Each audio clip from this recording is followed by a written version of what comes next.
நிகழ்காலத்தை மறந்து காலத்தின் பக்கங்களை திருப்புங்கள். ஒரு பழங்கால கதை நம் கண்முன்னே உயிர் பெறட்டும். சோலைத்தென்றல் கதைகளுக்கு உங்களை வரவேற்கிறேன்.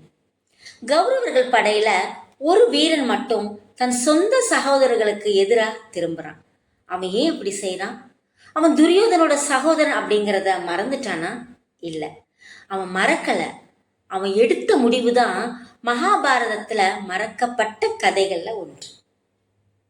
ஹஸ்தினாபுர மன்னன் திருதராஷ்டிரனுக்கு காந்தாரி மூலமா 100 மகன்கள் பிறக்கிறாங்க.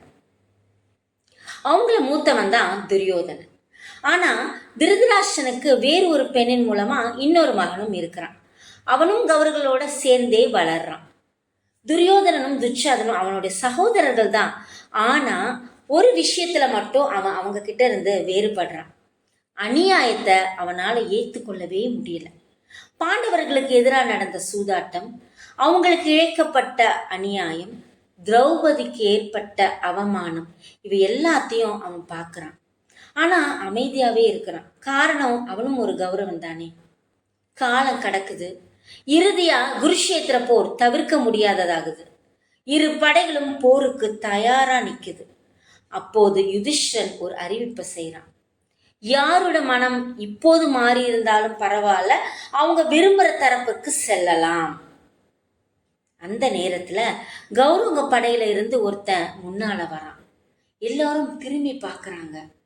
அவன் யுயுத்சு. அவன் துரியோதனின் சகோதரன்.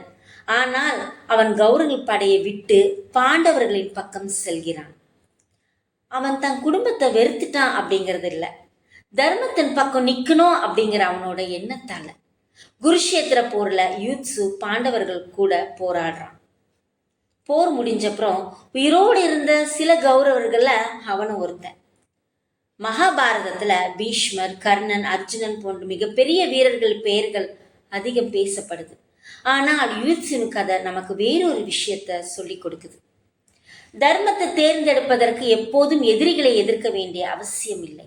சில நேரங்கள்ல நாம நேசிக்கிற மனிதர்களின் தவறையே நாம எதிர்க்க வேண்டியிருக்கும். உறவு அப்படிங்கிறது பிறப்பால கிடைக்கலாம், ஆனால் தர்மத்தின் பக்கம் நிக்கணும் அப்படிங்கிறது நம்மளோட தேர்வு, நம்மளோட முடிவு.